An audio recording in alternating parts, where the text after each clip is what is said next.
Now we have learned that the great difficulty in human life is not the appearance of problems, but the belief that we must solve them from the standpoint of our own humanhood. The first thing we must realize, and this is the very foundation of our work, is that the presence of God is an ever-available reality. It is not a presence that comes and goes. It is not a presence that is more available in a church or on a mountaintop than it is in the marketplace or in the midst of a storm.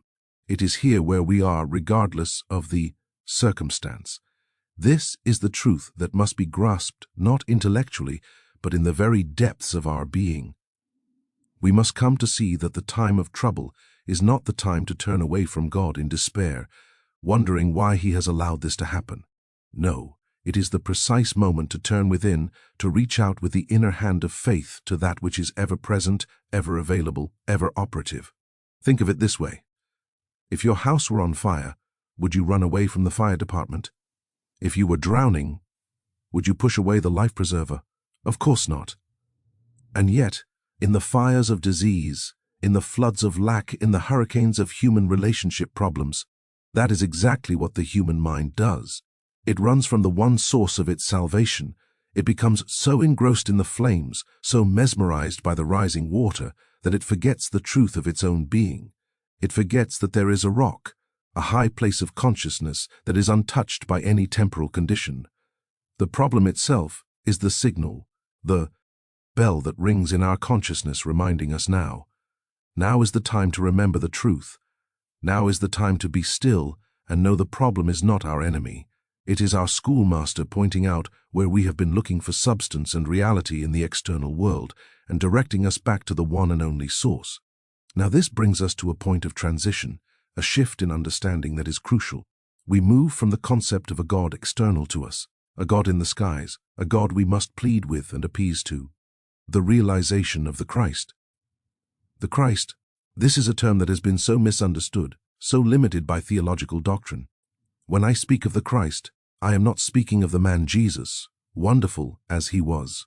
Jesus was the great example, the great witness who demonstrated the Christ so perfectly that he became one with it. He said, "I and my Father are one." But he also said, "He that believeth on me, the works that I do shall he do also, and greater works than these shall he do." He was not pointing to his personal self, but to the Spirit of God that animated him, that dwelt in him. That was his very life and substance. That same Spirit is the Christ, your own true identity, the gentle presence, the still small voice. It is the Christ that is the reality of you. It is not something you will become if you are good enough, or holy enough, or if you meditate long enough. It is the very core of your being. Now I live, yet not I, but Christ liveth in me. Do you see the profound truth in that statement? The I that you have always thought of as yourself, with its fears, its limitations, its opinions, its aches and pains, is not the ultimate reality.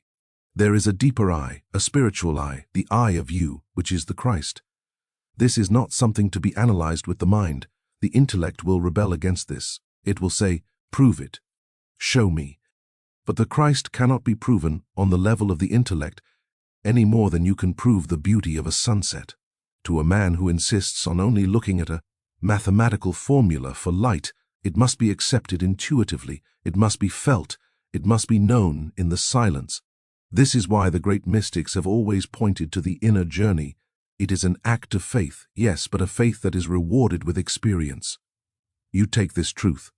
I can do all things through Christ which strengtheneth me, not as a lovely sentiment to be framed on a wall, but as a literal scientific fact of your being. You cannot do all things through your human will, through your personal intellect, through your physical strength. You know this from experience. Your body tires. Your mind reaches its limit. Your resources run out. But through the Christ, through that infinite, invisible spiritual substance and power that is your life, there is no limit. There is no fatigue. There is no depletion. The challenge is that we have been conditioned to live from the outside in. We look to external conditions to determine our inner state. If the bank account is full, we are happy. If the body is healthy, we are at peace. If people praise us, we feel worthy. This is the great illusion, the great deception. The truth is the exact opposite. The Christ within is the determinant. It is the substance. It is the life. When we touch that the outer world must conform, it has no choice, for it is but a shadow in effect. Now let us look at the world we seem to live in. The prophet Daniel spoke of the great image, a symbol of the temporal kingdoms that appear to have power and dominion over human life. We can understand these as the 4 temporal kingdoms that seem to rule us. They are not evil in themselves, but they become tyrannical when we give them power, when we believe they are the cause and we are the effect. The first kingdom is the kingdom of matter, of the physical body and the physical universe. This includes disease, germs, viruses, accidents, the very atoms and molecules that make up our form. The world believes in the power of germs to make it sick, in the power of a virus to create a pandemic, in the power of a faulty gene to determine our destiny. The second kingdom is the kingdom of time, the calendar, the clock, age, the belief that we are growing older, that time is running out, that there is not enough time. The third kingdom is the kingdom of mammon, of money and finance, the belief that our security, our peace, our very survival depends on an external supply, on a job, on a market, on an economy. The fourth kingdom is the kingdom of mental and psychic forces, the thoughts of others, the collective consciousness of fear, of hate, of suggestion, the very atmosphere of human thinking that seems to press upon us. These are the 4 temporal kingdoms. They appear as solid as iron, as real as the ground beneath our feet. And human beings spend their entire lives fighting these kingdoms, trying to cure the disease, beat the clock, accumulate the money, and defend themselves against the thoughts of others. It is an exhausting, losing battle, for you are fighting effects, not cause. You are trying to rearrange the shadows on the wall without touching the light that casts them. But the prophet Daniel also revealed the solution. He saw a stone cut out without hands that smote out the image and broke it into pieces, and the stone became a great mountain and filled the whole earth. This stone cut out without hands is the Christ. It is not a human creation. It is not a product of positive thinking or mental science. It is the activity of God, the divine intervention of spirit in your consciousness. When the Christ is realized, it does not necessarily destroy the forms of Theth, temporal kingdoms, but it subdues them. It strips them of their power to harm, to frighten, to dominate. It makes them servants. Consider electricity. Electricity in the wire is a powerful, even deadly force. But when it is understood, when it is harnessed, it becomes a servant. It lights our homes, powers our tools, communicates our words. The electricity itself has not changed, but our relationship to it has. It is no longer a master, it is a servant. So it is with the Christ. When the Christ is realized, the germ is no longer a master bringing disease. It becomes a servant, perhaps performing some function in the ecological balance, but it cannot trespass on the harmony of your body, which is now understood as the temple of the living God. Money is no longer a master that you serve with fear and trembling. It becomes a servant, a form of currency for the expression of divine ideas, and you find that your supply comes not from a job or an investment, but from the infinite reservoir of divine consciousness, which manifests as the human form of supply you need. Time is no longer a master hurrying you to your grave. It becomes a servant. You take mastership of the clock. You are no longer a slave to the calendar, to age, to the belief of not enough time. You live in the eternal now, and your work is accomplished in divine order, without pressure, without hurry. This is not a theory. This is the demonstrated experience of thousands upon thousands of students of the infinite way. It is the rock, the Christ, that smites the image of temporal power and reveals it as nothingness. It has no power, no law, no cause, no reality, except the reality. You give it through your belief in it. When you withdraw that belief, when you turn to the Christ within, the external picture must change. It may change instantly, as in a sudden healing, or it may change gradually as your consciousness is cleansed of the deep-seated beliefs of a lifetime. But it will change. The law is immutable. So how do we achieve this contact? How do we make this transition from being a victim of the temporal kingdoms to being the master through the Christ? The answer is meditation. Not a complicated, arduous meditation of the Orient requiring years in a cave, but a simple, gentle, frequent turning within. This is the practical method. This is the three-in-nut meditation that can heal everything, because it is not the length of time that does the healing. It is the contact with the source of all harmony. The healing is not in the meditation. The healing is in the Christ that is realized in the meditation. Let me be very practical and personal with you. In my own experience, it was not an overnight transformation. I had to persist. There was a period in my life where I dedicated myself to this practice, and for 8 months it seemed as if nothing was happening. The outer picture remained the same. The temptations to believe in the power of the temporal kingdoms were strong, but I persisted. I took many short periods during the day. I did not wait for a holy hour in the morning or evening. I took mastership of the clock. While waiting for a bus for 3 minutes, I would turn within. Between patients in my office, I would close the door for 2 minutes and be still. Before a meal for 1 minute, I would acknowledge the presence. I was not praying for anything. I was not making affirmations or denials. I was being still. I was listening. I was turning my attention away from the outer world of effects and resting it on the inner reality of the Christ. I would sit, perhaps close my eyes, and just be quiet. If thoughts of the world came, I would not fight them. I would just gently let them go like clouds passing in the sky, and return my attention to the silence, to the feeling of a general, to presence. Sometimes I would inwardly say, "Speak, Lord, for thy servant heareth," or I would just rest in the truth. Thou art here. It is not a mental activity, it is a mental stillness, it is a surrendering, it is a letting go, it is a consent for God to be God in you. And then after a time, it may be weeks, it may be months, something begins to happen. An inner hearing develops. It is not a physical voice, but an intuitive knowing, a certainty, a divine impulse, an inner seeing awakens. You begin to perceive the spiritual reality behind the appearance. You see the Christ in your fellow man, even when his humanhood is acting out. You see the substance behind the form of supply. You see the harmony behind the appearance of disease. This is the fruit of meditation. This is the evidence of the Christ activity in your consciousness. And from this place of inner communion, you go through your day not as a helpless human, but as a transparency for the divine. You are not doing the work. The Father within is doing the work. You are not solving the problem. The Christ is revealing the problem as illusion. You are not healing the body. The harmony of your true being is being made manifest. Do not be discouraged if the results are not immediate. The human mind, like a rusty gate, needs to be used in a new way. It has been swinging outward for a lifetime. It takes a little practice to make it swing inward. But every time you turn, within for even 30 seconds, you are oiling that hinge, you are loosening it. You are establishing a new rhythm of life. And one day you will find that you can slip into that sacred space at will in the midst of noise, in the midst of turmoil, and find that perfect peace that passes all understanding. That peace is not the absence of trouble, it is the presence of God.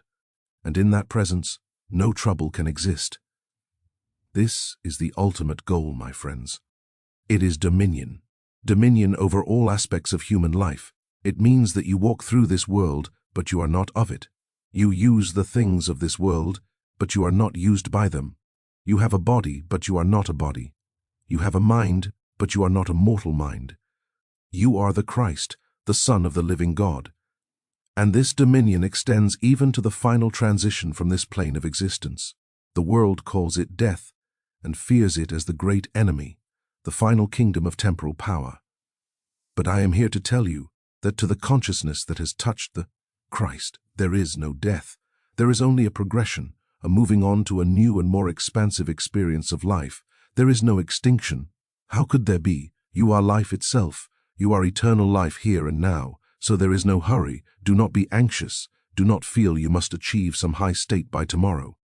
Spiritual maturity is what counts, not longevity or youth. It is the quality of your consciousness that matters. A life lived in the constant moment-by-moment remembrance of God is a successful life, whether it is 20 years or a 100 red years.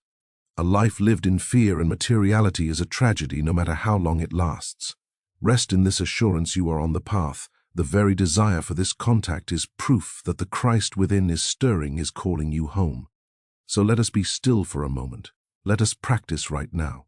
Let there be no thought of a problem to be solved, no desire for a thing to be gained. Just let go, let the body relax, let the mind become quiet. And in this silence just know that you are not alone. The gentle presence is here. The still small voice is speaking in the language of spirit. I am with you always. The Christ is your life. Feel that, accept that, rest in that. I will go in peace. And remember, take these few minutes times a day, and you will find that you are not healing everything. You are discovering that in the Christ, everything is already whole, already perfect, already complete. And as we rest in this silence, you may feel a question arising. Is it really this simple? Can a few moments of quietness truly rearrange the universe?